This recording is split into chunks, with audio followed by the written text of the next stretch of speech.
Bueno, buenas tardes a todos. La idea es hacer una charla un poco más corta, didáctica, con cosas puntuales, a lo que ya venimos hablando. José Mamani ya habló muy bien del ECMO veno-venoso, Hernán Núñez nos dio buenos parámetros de lo que es la ventilación mecánica en ECMO. Ignacio Córdoba también nos capacitó en cuanto a la canulación de los pacientes. Después Belén Cedrán nos dio lo que es el ECMO pediátrico. Yo hablé de ECMO veno arterial, y ahí también mencioné mucho de los cuidados que los enfermeros y nosotros tenemos que tener, sobre todo en el monitoreo del paciente, con las curvas de Swan-Ganz, con las curvas de la presión venosa central, y sobre todo la curva de la línea arterial de los pacientes. ¿Por qué? Porque la línea arterial, acuérdense que nos va a decir si la válvula aórtica se está abriendo o no se está abriendo. Y eso es importante porque si no se está abriendo, hay que hacer algo. Hay que avisar a alguien y alguien tiene que solucionar eso, porque si no, el paciente entra en una catástrofe. ¿Sí? Estos son los cuidados extra de todo ese monitoreo que tiene que tener un paciente que es tan importante como todo lo otro que hemos hablado. ¿Sí? Tan importante como todo lo otro que hemos hablado. Porque el enfermero juega un rol esencial, porque es el que está ahí con el paciente en todo momento, ¿sí? Entonces, el enfermero es quien cuida al paciente y al circuito, es el que previene las complicaciones. ¿Por qué? Porque es el que sabe qué hay, cómo está conformada la habitación, dónde está la cama, en qué posición está el aparato, por dónde pasan los cables, por dónde pasa la tubuladura. Y eso es el primer paso para evitar cualquier catástrofe. O sea, lo primero que tengo que saber es dónde está el paciente, dónde está enchufada la cama eléctrica del paciente, dónde está enchufado el aparato, el ECMO, tanto a nivel eléctrico como a nivel del oxígeno, de la oxigenación del circuito, y por dónde van las tubuladuras, ¿sí? Si salen a la derecha, si salen a la izquierda, por dónde hay que circular y por dónde no hay que circular. Más o menos se transforma en una especie de quirófano. Por lo tanto, eso es vital, que el enfermero sepa dónde está enchufada cada cosa, por dónde pasa cada cosa, para evitar que alguien se lleve puesto algo. Y eso es desde un médico hasta un compañero, enfermero, personal de limpieza, kinesiólogo, la gente de rayos, que muchas veces viene y desacomoda a los pacientes que no están tan graves como un paciente con ECMO. Imagínense lo que puede pasar en un paciente con ECMO. Entonces, el primer rol es de cuidar, conocer la estructura donde el paciente está, y conocer que puede haber complicaciones desde ese punto de vista, que es tan básico y parece tan tonto, pero es el primer paso para evitar daños mayores. Imagínense los daños que hay cuando hay una desconexión del circuito, que la mayor parte de los accidentes con desconexión del circuito termina en el óbito del paciente. ¿Sí? Entonces, eso es primordial, y lo vamos a resaltar cada vez que tengamos oportunidad. Los cuidados iniciales son los cuidados que cualquier paciente crítico tiene, ¿sí? En eso están todos más que entrenados y saben qué es lo que hay que hacer con cada cosa que el paciente tenga. Especial atención a esto, a los sitios de acceso vascular, simplemente, ¿por qué? Porque son cánulas muy gruesas, y yo tengo que tener muy en la cabeza a dónde entra la cánula. ¿Por qué? Porque si veo que esa cánula se ha desplazado, tengo que dar aviso inmediato al médico, y el médico dará aviso inmediato o al cirujano o a evitar que esa cánula se desplace. Si las cánulas se han desplazado, quiere decir o que se han metido y que puede haber un problema si es una cánula venosa, puede haber un problema de succión, ¿sí? Si la cánula venosa termina, por ejemplo, en la aurícula derecha y la cánula se mete más, la cánula puede pasar a la vena cava superior y aspirar y que las paredes de la cava superior se peguen con las paredes de la cánula y la aspiración se en vacío. ¿Ah? Entonces el retorno venoso que yo voy a tener en la bomba va a ser malo. Por eso la cánula venosa debería estar en la aurícula. ¿Me compraste? Sumado al problema de que se nos pueden meter gérmenes. Lo compré porque Les pido que silencien los audios a todos. Disculpe, no se escucha nada. Hay alguien que tiene activado el audio y hace mucha interferencia, por lo menos yo. Bien. Tendría que ver qué les falta en qué habitación. Voy a ver si puedo silenciar a todos. No, imposible. Ahí está. No. Bueno, no se puede, no sé. Díganle. Franco Bazán, silencia el teléfono, por favor, porque te escuchamos las alarmas de la terapia. Gracias. Bueno, entonces los sitios de acceso vascular. Si se me mete la cánula, puedo tener un problema infeccioso y tengo que avisar al médico, aunque haya sido que el paciente se movió o uno accidentalmente. Tengo que avisar, ¿por qué? Porque podemos planear una estrategia antibiótica, podemos ver qué pasó, hacer una radiografía para ver si la cánula está más desplazada hacia arriba, y si es que se metió. Y si es que se salió, pasa lo mismo, nada más que en vez de estar en la cava superior, la voy a ver a la cánula en la cava inferior, con el mismo problema que puedo llegar a tener de succión. Puedo perder presión en la bomba, y eso generarme una disminución de la cantidad de litros por minuto que le estoy dando al paciente. Eso en cuanto a la cánula venosa. Ni hablar cuando la cánula es arterial. ¿Por qué ni hablar? Porque el ingreso de la cánula arterial es más corto. La cánula venosa la llevo hasta la aurícula, en cambio la cánula arterial, cuando la canulación es femorofemoral, que es la canulación más frecuente que hacemos en el ECMO veno-arterial, la cánula femoral es más corta, no entra tanto. Entonces cualquier desplazamiento es muy peligroso en la femoral. ¿Por qué? Porque pequeños desplazamientos pueden hacer salir la cánula del lugar. Y no solo va a sangrar el paciente porque tiene la femoral abierta, sino que la bomba me va a generar un festival de sangre. Y el paciente se va a morir en exactamente 1 minuto. Entonces, eso es tremendamente importante. Que la cánula, yo sepa a qué cantidad de centímetros está metida, que las tenga bien fijas y que sepa exactamente si se ha desplazado 1, 2 centímetros o medio centímetro.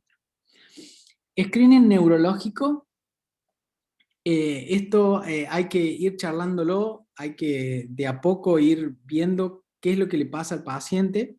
Obviamente que el paciente que está bajo ECMO tiene que moverse poco y nada y tiene que estar muy bien sedado. Y en general, antes de extubarlo, yo lo voy a sacar de ECMO.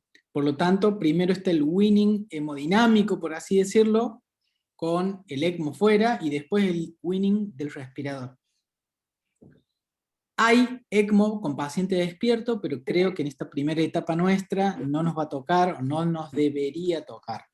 El estudio neurológico es valorar neurológicamente a cualquier paciente, empezando por las pupilas, viendo que el tono de la musculatura esté correcto, pero sobre todo el examen de las pupilas y de la simetría facial, ¿sí?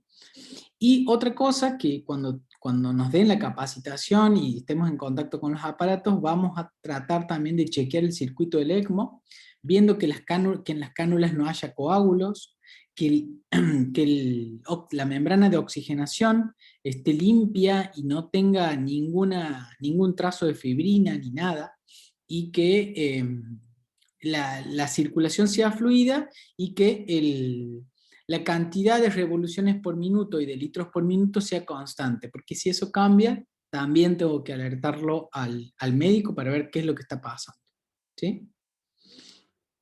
Hay un checklist que vamos a ir haciendo, seguramente, donde vamos a ver, estas son cosas que parecen mecánicas, pero las tenemos que chequear siempre, siempre, siempre. El estado de la batería parece una tontera, pero cuando vos te quedás sin luz, esto te salva la vida. El estado de los gases, o que haya oxígeno y aire comprimido de muy buena calidad en la cama donde va a estar el paciente. El estado de las cánulas, que ya lo hablamos, y los sitios de entrada. Cualquier cosa anormal que yo vea, tengo que dar aviso, ¿sí? ¿Por qué? Porque si veo que está coagulando la sangre en las cánulas, puede ser que el KPTT no sea el óptimo, o que el paciente realmente tenga otra cosa. ¿Ah? La perfusión y el pulso de los miembros inferiores, esto ya lo dijo Ignacio Córdoba, y ya lo repetí yo en la otra clase, que están por YouTube y que las pueden ver, pero también no vamos a dejar pasar oportunidad para asegurarnos de que esto esté bien aprendido. El paciente que tiene una cánula, ya sea en la vena femoral, que ustedes me pueden argumentar de que no es la arteria la que está instrumentada, sino que es la vena, muchas veces el sangrado por la colocación de la tubuladura genera compresión de la arteria, y eso puede generar alteración del pulso, por más que la cánula sea venosa en ese miembro. Entonces tengo que ver muy bien la perfusión y el pulso de los miembros inferiores. ¿Ah? Pulso difícilmente sea palpable, porque el paciente está bajo un flujo continuo de sangre, ¿sí? Entonces pulso es difícil que yo pueda palpar, pero sí tener en cuenta la perfusión, y si tengo mínima duda, avisar al médico para que el médico tome las medidas que deba tomar. Siempre vamos a tener una planilla donde cuando apenas tomen la guardia, vamos a anotar el seteado del equipo, apenas llegué, el seteado del equipo si hay algún cambio, si el médico hace algún cambio, y el seteado del equipo al salir del turno. ¿Ah? Porque esto también hace a la calidad de atención, y sabemos exactamente en qué momento se cambió algo, accidentalmente o no. Y esto es lo que les decía al principio, la circulación. Además de enfermeros, nos vamos a transformar en circulantes de quirófano. ¿Por qué? Porque es muy importante y es una de las cosas más prioritarias en el cuidado del paciente con ECMO. ¿Por qué? Porque van a venir distintos especialistas que van a querer hacer estudios, por ejemplo un ecocardiograma, entonces tengo que meter un aparato y enchufarlo. Va a venir un paciente, van a venir los nefrólogos por un paciente que tenga falla renal, y van a ponerlo en hemodiálisis, entonces tengo que tener un espacio para el aparato de hemodiálisis, y todo eso uno va a tener que conocer exactamente por dónde pasan los cables, por dónde pasan las tubuladuras, y qué enchufes puedo usar, ¿sí? En el circuito y en el equipo voy a ver el flujo sanguíneo, ¿sí? que me está otorgando el equipo, cómo está la oxigenación en la sangre venosa. La sangre venosa habitualmente es más oscura, como ustedes saben, y cómo está la oxigenación de la sangre arterial, que en teoría sale oxigenada del equipo. Las presiones del circuito son importantes, sobre todo la venosa, para ver que la cánula venosa no esté chupando en vacío, y también la arterial, ¿ah? Para ver que la entrega de sangre y de flujo sea la correcta. La fracción de oxígeno administrada, ¿sí? Muchas alarmas suenan a veces porque del oxígeno que me está dando la pared hay alteraciones, y puede la pared estarme dando menos oxígeno del que realmente tengo. Y obviamente todas estas cosas que tienen que ver con las alarmas del equipo, que son los límites de las alarmas, la velocidad de la bomba, las alteraciones de los gases, en respuesta a los cambios que uno le hace al paciente, tanto con el equipo, o sea, con el ECMO, como cambios en general, con el respirador, agregarle medicación, hacerle volumen al paciente. Muchas veces el volumen te mejora los parámetros del circuito, ¿sí? Disminuyendo las presiones y optimizando la función de la bomba de circulación. Y esto, alertarlos también que cualquier cambio de presión del circuito, ¿sí? O de la membrana, ¿sí? Son el primer signo de la disfunción de la bomba. ¿Ah? Entonces uno tiene que tener en cuenta qué es lo que pasó, avisar rápidamente, porque esto hay que resolverlo en exactamente 1 minuto, y no perder tiempo, porque perdiendo tiempo el paciente aumenta el lactato y se pone mal, ¿sí? En la emergencia es el primer respondedor, van a ser los primeros respondedores porque son los que están ahí. ante la falla de consola, muchas veces tenemos este dispositivo que es una manivela donde yo desconecto el circuito, lo conecto ahí, eso seguramente los que nos den la capacitación nos van a alertar, y esta manivela hay que dar vuelta para empezar a manualmente darle flujo al paciente.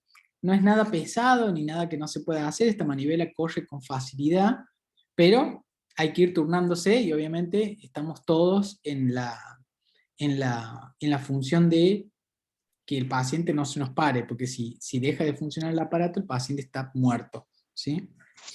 Y en los procedimientos de emergencia, ya sea cual sea el procedimiento de emergencia, hay que saber llevar, además de que el paciente tiene que estar tranquilo y sedado, fíjense, sujeción y liberación adecuada del circuito, para poder ponerlo acá, ¿sí? Manipulación del cabezal de la bomba, ¿sí? E iniciar el sistema de respaldo, que es este, ¿sí? Es una manivela que uno la hace girar y el paciente vuelve a tener flujo.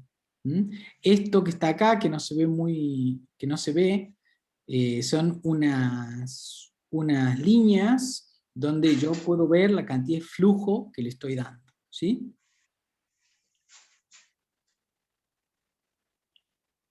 En cuanto al monitoreo neurológico, fíjense, las pupilas forman parte primordial. Obviamente el examen físico neurológico, que muchas veces cuando estos pacientes están sedados es difícil, pero sobre todo monitoreo hemodinámico, ver la frecuencia cardíaca, ver la presión arterial, y todo esto predispone, todo esto que está escrito acá, a que el paciente pueda tener un evento neurológico adverso. ¿Ah? El paciente siempre tiene que estar anticoagulado cuando está en ECMO, y bien anticoagulado, por lo tanto me predispone al sangrado.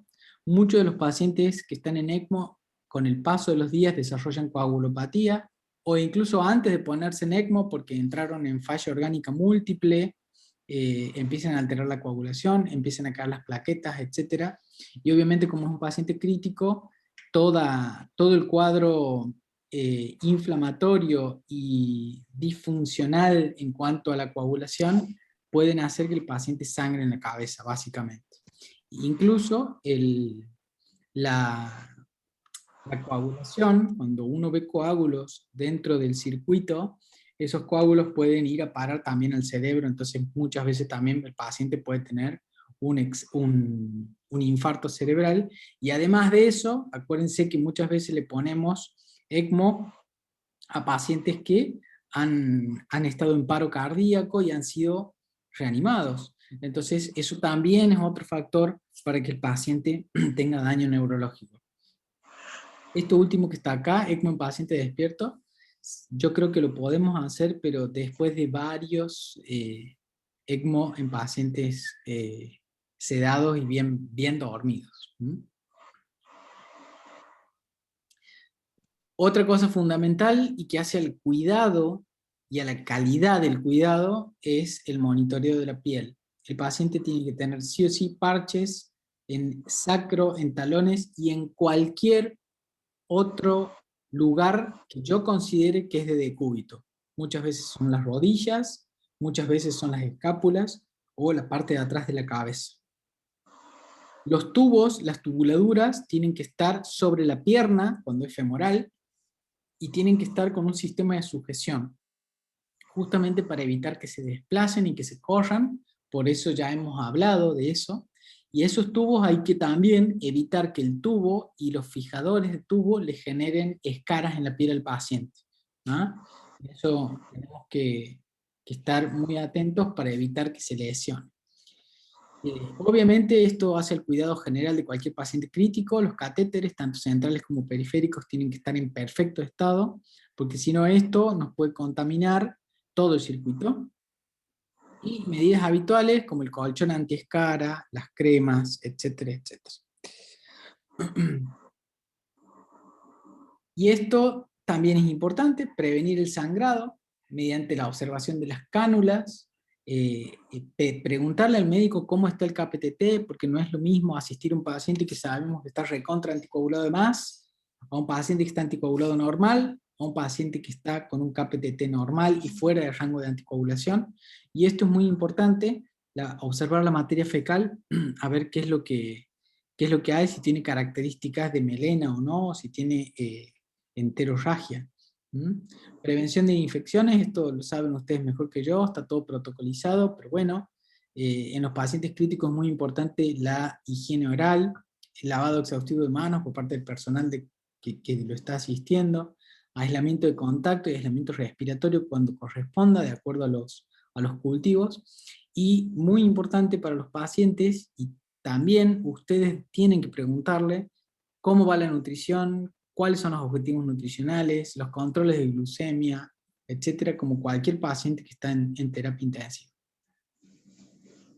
Cualquier cambio que yo vea en el monitor, en la bomba, en cualquier cambio que vea, siempre puede llegar a ser malo. ¿Ah? Lo que tengo que interpretar es que cualquier cambio brusco que yo vea, la wedge que pasó de 12 a 20, la PVC que pasó de 8 a 15, o la bomba que bajó la revolución, que con las mismas revoluciones bajó el flujo, eso es malo.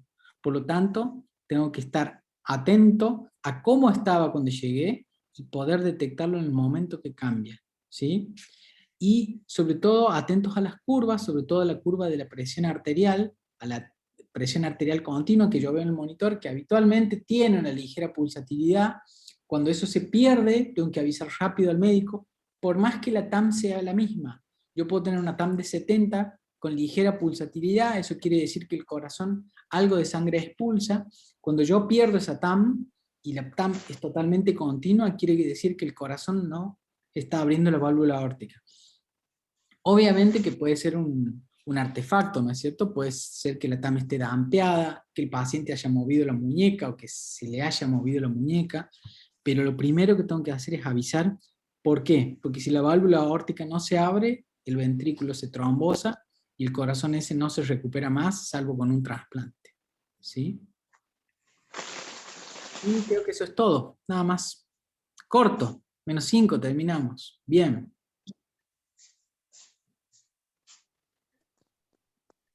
Bueno, de esto, ¿dudas?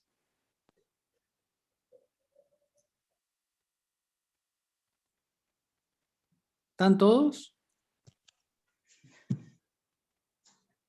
Estos son más cuidados generales. Ya de los otros problemas ya lo hemos hablado semanas antes, así que me he enfocado a otras cosas.